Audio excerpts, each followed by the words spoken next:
Halo, assalamualaikum warahmatullahi wabarakatuh. Sa fokus sila suraku manang sirunto sikit emang si bawi Suman di channel Ogi Tuleng. Nah, di video kita kali ini yang akan kita bahas itu adalah salah satu film yang sudah viral di sosial media, khususnya sekarang ini, yaitu film tentang pesta babi. Nah, di film ini tidak menutup kemungkinan ada yang pro dan ada yang kontra. Karena kenapa? Kebanyakan orang juga ketika ada tayangan-tayangan seperti ini, apalagi kalau tuh sudah tidak senang dengan pemerintah, nah itu akan langsung membekas ke dalam otaknya dan menjadi salah satu pendukung ketika ada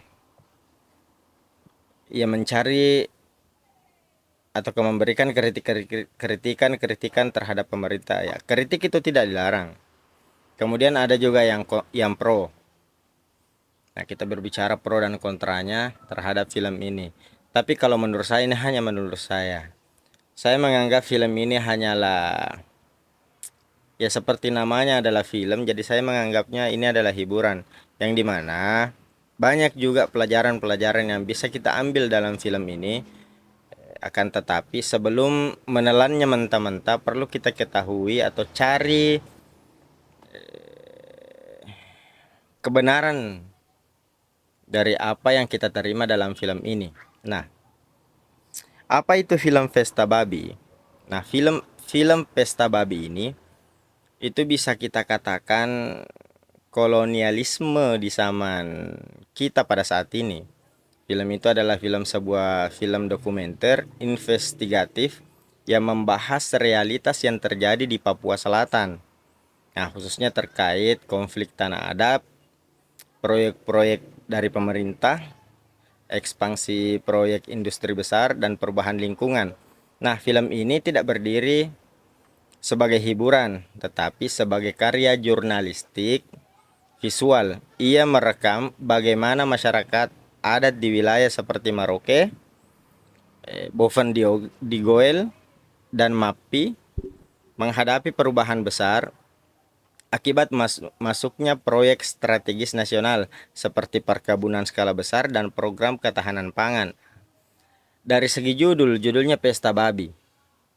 Pesta babi sendiri berasal dari simbol budaya masyarakat Papua, di mana babi bukan sekedar hewan, tetapi bagian penting dari ritual ekonomi dan identitas adat. Dalam film ini, simbol tersebut digunakan untuk menggambarkan benturan antara budaya lokal dan kekuatan ekonomi politik modern. Dengan kata lain, film ini berbicara tentang siapa yang berhak atas tanah dan siapa yang kehilangan ruang hidupnya. Nah, kalau dari segi pengertian seperti itu. Kemudian pendekatan untuk membaca film ini. Kalau kita berbicara untuk Kalau kita berbicara masalah pendekatan untuk memahami film ini secara akademis, kita tidak cukup hanya menonton, kita perlu memakai beberapa pendekatan. Nah, biasanya hanya diadakan nobar, kemudian ada juga beberapa yang mengadakan nobar, kemudian diskusi tentang film ini.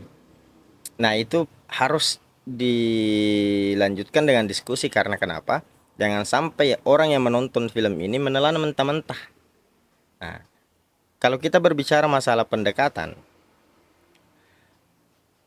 kita perlu menggunakan pertama pendekatan ekologi politik. Nah, di mana ekologi politik, pendekatan ini melihat bahwa kerusakan lingkungan bukan sekedar masalah alam, tetapi hasil dari keputusan politik dan ekonomi. Dalam film ini, pembukaan lahan skala besar bukan hanya aktivitas ekonomi, tetapi juga kebijakan yang berdampak langsung pada masyarakat adat. Nah, bagaimana dalam film itu ada 5 tokoh adat yang digambarkan dalam film itu yang mengalami kerugian atau korban di film itu. Akan tetapi di belakangan ini muncul beberapa narasi lagi bahwa tokoh-tokoh adat yang dimasukkan dalam film itu ternyata sebenarnya setuju. Nah, ini menjadi perbincangan panjang lagi. Kemudian pendekatan sosiologi lingkungan. Kalau pendekatan ini bagaimana kita melihat hubungan manusia dengan lingkungan. Film ini menunjukkan bahwa bagaimana hutan bukan hanya sumber daya tetapi juga ruang hidup, identitas dan warisan budaya masyarakat Papua. Kita lihat hutan-hutan di Papua terbentang luas sekali. Itu hanya dijamah oleh orang-orang Papua. Dengan adanya proyek ini maka itu 2 juta hektar itu dibuka untuk proyek ini. Kemudian pendekatan postkolonial. Pendekatan ini relevan karena film menggunakan istilah kolonialisme modern. Artinya, kekuasaan tidak lagi berbentuk penjajahan fisik seperti masa lalu.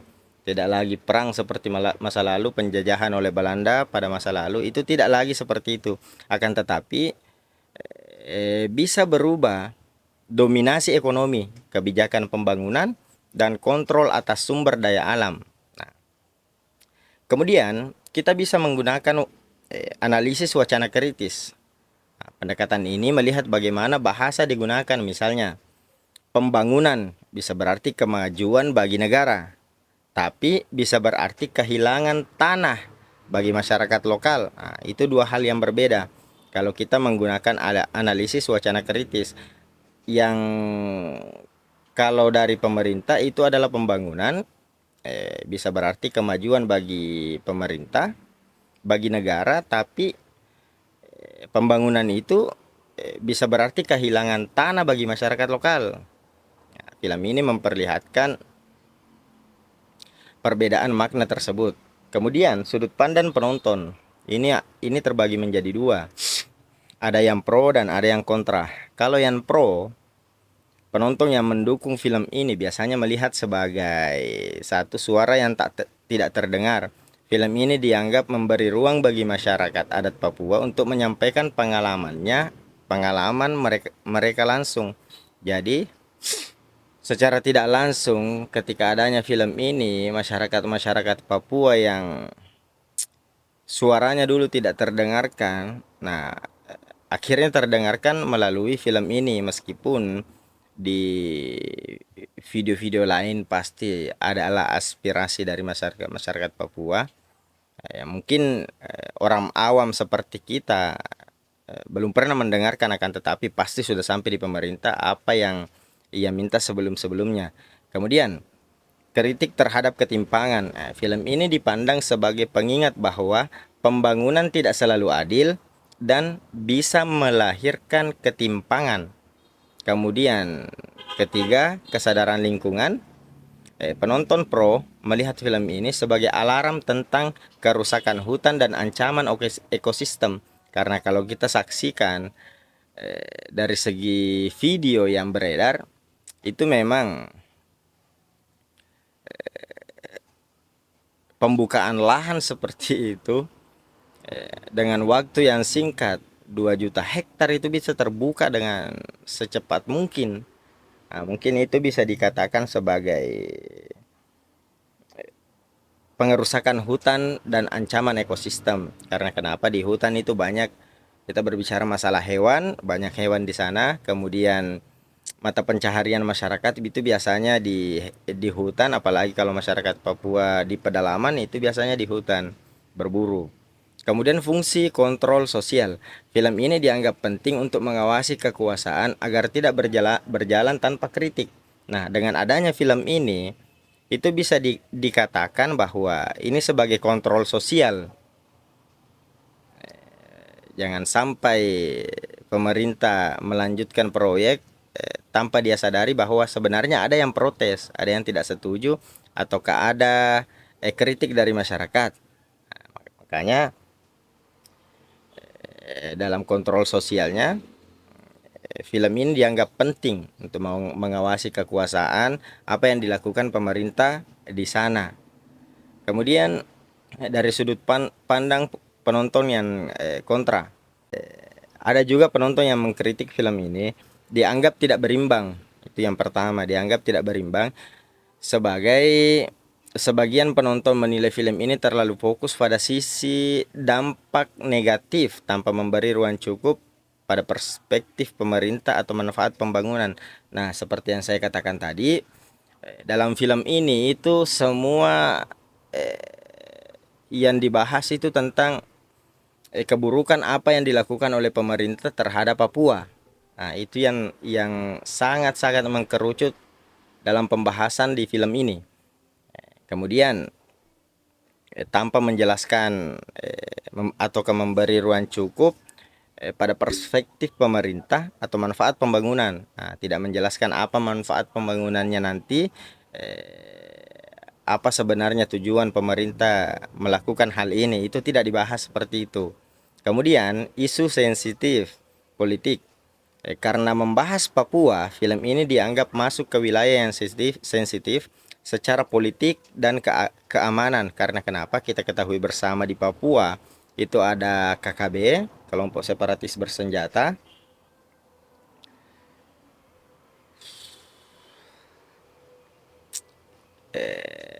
Ya bisa kita saksikan langsung lah di sosial media, berita-berita tentang apa yang terjadi di Papua, tentang masalah politiknya, masalah keamanannya. Yang ketiga, kurang menampilkan manfaat ekonomi. Ini memang kurang ditampilkan di dalam film itu. Penonton yang kontra berpendapat bahwa proyek pembangunan juga membawa satu infrastruktur jelas ini. Karena kenapa? Jalan yang dibangun pada jalan yang dibangun di hutan itu yang melewati 5 distrik. Nah, kemudian lapangan kerja jelas itu terbuka lapangan kerja. Karena kenapa? Pabrik-pabrik di sana sudah terbuka seperti pabrik tebu dan apa dan ada beberapa pabrik yang sudah terbuka. Dan kemarin saya melihat satu video di TikTok, ada salah satu anak Papua itu dulunya tidak ada pekerjaan tetap. Nah, ia sudah bisa berpenghasilan karena kenapa? Dia masuk sebagai security di sana, penjaga di pabrik. Nah, ini sangat jelas bahwa ada lapangan kerja yang terbuka di sana. Kemudian akses layanan publik jelas. Kalau ada pembangunan seperti itu, otomatis jaringan juga masuk. Kemudian hal ini dianggap kurang ditampilkan dalam film, tidak ada ditampilkan seperti itu. Kemudian potensi dan polarisasi. Nah, ini juga penting. Film ini juga dianggap bisa memicu perdebatan keras di masyarakat karena narasinya kuat dan emosional, dengan pembawaan yang kuat dengan penuh emosional dari opening sampai terakhir, membangun narasi-narasi yang seakan-akan menyudutkan pemerintah. Saya tidak berbicara masalah saya pro ataukah saya setuju dengan apa yang semua kebijakan pemerintah, tidak. Saya di sini cuma membahas persoalan film ini dari yang pro dan kontra, apa pendapat-pendapat yang saya lihat di sosial media. Kemudian kalau kita mengambil dari kesimpulan, film ini bisa diambil kesimpulannya bahwa film ini bisa dikatakan film atau perdebatan. Karena kenapa? Pada akhirnya film ini bukan sekadar dokumenter, tapi juga ruang perdebatan. Ia berada di titik pertemuan antara dua kepentingan besar. Pertama, pembangunan ekonomi nasional. Yang kedua, perlindungan lingkungan dan hak masyarakat adat. Nah, ini ada 2 poin. Ada 2 poin titik pertemuan yang memiliki kepentingan besar. Pembangunan ekonomi nasional juga penting bagi negara, untuk memajukan negara dan untuk memajukan Papua sehingga terhindar dari ketertinggalan. Kemudian yang kedua, ini juga kepentingan besar, perlindungan lingkungan dan hak masyarakat adat. Akan tetapi dalam film itu, beberapa film yang saya temukan, masyarakat adat atau tokoh adat di sana itu juga ikut serta dalam ataukah setuju dengan pembangunan itu. Karena kenapa? Ada beberapa video yang saya temukan itu memang sudah setuju sebetulnya sebelum film ini jadi. Nah, karena itu film ini tidak harus dilihat sebagai benar atau salah, tetapi sebagai bahan refleksi kritis. Apakah pembangunan selalu membawa apakah pembangunan selalu membawa kemajuan bagi semua pihak, atau ada kelompok yang justru harus kehilangan ruang hidupnya? Nah, film ini mengajak penonton untuk tidak berhenti pada emosi, tetapi masuk ke ruang analisis yang lebih mendalam. Nah, kalau dari saya, kalau ada tontonan-tontonan seperti ini, yang pertama, yang paling pertama untuk tidak dijadikan sebagai perdebatan, itu kita jadikan sebagai hiburan, dengan catatan kita bisa mengambil beberapa eh, pembelajaran dalam sebuah film, baik itu dari pesan apa yang disampaikan, kemudian ketika ada pesan-pesan yang disampaikan, fakta ataukah tampilan-tampilan yang ditampilkan, jangan langsung kita telan mentah-mentah kan, tanpa mengetahui apa sebenarnya fakta di lapangan. Jangan sampai kita digiring sehingga menjadi salah satu pembenci yang akan menghambat kemajuan negara kita sendiri. Oke, sapoku salama kinato pada salama. Kalau ada pendapat lain dalam film ini, sangat-sangat saya sarankan untuk kita diskusi di kolom komentar. Jangan sampai hal-hal seperti ini hanya membenak di kepala kita, meskipun kita pro atau kontra. Silahkan kita keluarkan unek-unek atau pendapat kita masing-masing. Selama kita pada salam. Assalamualaikum warahmatullahi wabarakatuh.